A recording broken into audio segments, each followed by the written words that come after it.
If you're just joining us, we've travelled from Sendai all the way down Japan's east coast, and today we're crossing over to Shikoku Island, where our initial plans don't quite turned out as planned. So this is the first service area where we've woken up and we can smell coffee, and that's thanks to Mr. Donut. One thing we've learnt travelling is that service areas aren't just fuel stops, some are destinations in their own right. Break time. And it's refill coffee, which I'm happy about. Especially happy, given this is what our other mornings look like. So one of the main reasons we'd come to this part of Shikoku and we'd driven over that long bridge was to see one of Japan's most famous natural phenomena, the Naruto Whirlpools. There was just one problem. A friendly volunteer quickly spotted our mistake. We'd arrived just as the whirlpools were fading away. As was explained to us, the Naruto Whirlpools are created when huge volumes of water rush between the Seto Inland Sea and the Pacific Ocean. The strongest whirlpools occur when the tide is changing, which is why timing your visit is so important. So this lovely gentleman who's a volunteer here just explained to us that when the tide's really pulling, he's once seen a boat, and this is very rare, he said, from that island that you can just see over there to go past the bridge, it took the boat an hour and a half. That's how strong the tide was. So apparently, coming here at low tide is the best. When it's actually going down to low tide, that's when you see the biggest whirlpools, according to our volunteer. Whilst we didn't get to see the dramatic whirlpools, this volunteer was a legend and gave us so much useful information, which we'll share when we discover the areas he recommended.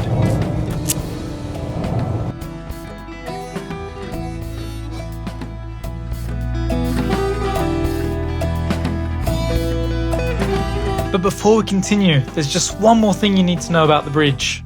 This is a cross section of the cables, and each cable that goes across the bridge, see there, those big cables, inside there's over 19,000 smaller cables that hold this all together. And apparently, if you were to connect all the steel cables from both of them, they would wrap around the Earth 1.7 times. Pretty impressive.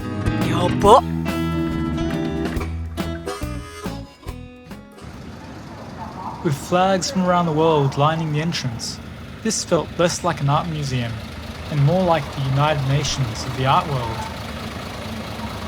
As we stepped inside, it quickly became clear why.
Looking back, missing the whirlpools at their best felt like a big disappointment and almost defined our day. But sometimes travel has a way of rewarding you anyway. By the end of the day, that disappointment felt a long way away. With the sun setting and hunger kicking in, it was time for our favourite road trip challenge, finding a local Shokudo. Luckily, we'd already learnt a simple trick for finding great food without spending a fortune. The Michinoeki lets you park right at the doorstep of this historic town. Today we're about to discover what success looked like in traditional Japan.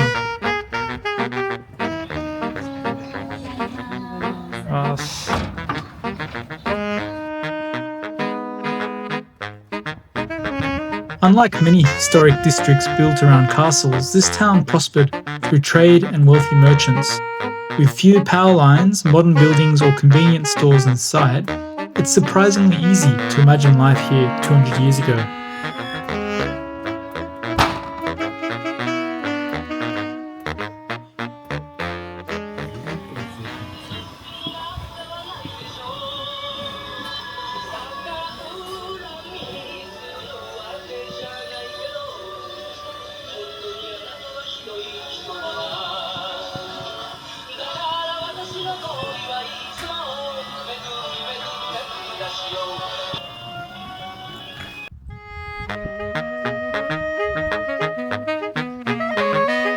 As we wandered the streets, one detail kept catching our eye. The ornate walls rising above the rooftops weren't just decorative. Known as Udatsu, they were originally built as firewalls between properties, but over time they became something else entirely, a status symbol. The larger and more elaborate your Udatsu, the more successful you appeared. In fact, they became such a symbol of success that even today the phrase Udatsu ga agaranai is used to describe someone who's struggling to get ahead in life. In some ways, not much has changed. Back then, people showed off their rooftops. These days, they might park a shiny new car at the front instead.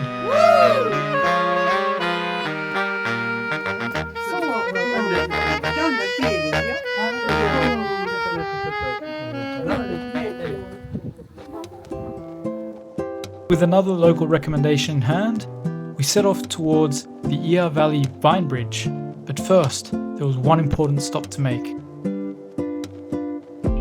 While most visitors come here for the whitewater rapids, we took the slightly less adventurous approach, enjoying a bowl of Tokushima ramen, a must-do in Tokushima.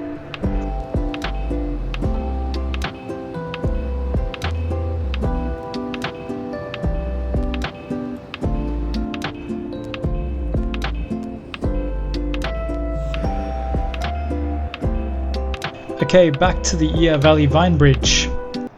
Or maybe not. So just been to Michinoeki and we've got ourselves some rice puffs for breakfast that we'll mix in with our muesli and some yuzu, which is yuzu vinegar. So we're going to mix that in with our soda water. It'll give us a nice refreshing drink and some vitamins. By now, finding the Vine Bridge was starting to feel a lot like a Studio Ghibli quest. Hopefully it was waiting for us on the other side of this tunnel. After what felt like a day of productive distractions, we'd finally made it. And the first question that came to mind was, why build a bridge out of vines? According to local legend, the bridge was built by the defeated Heike clan over 800 years ago as they fled into the remote Iya Valley.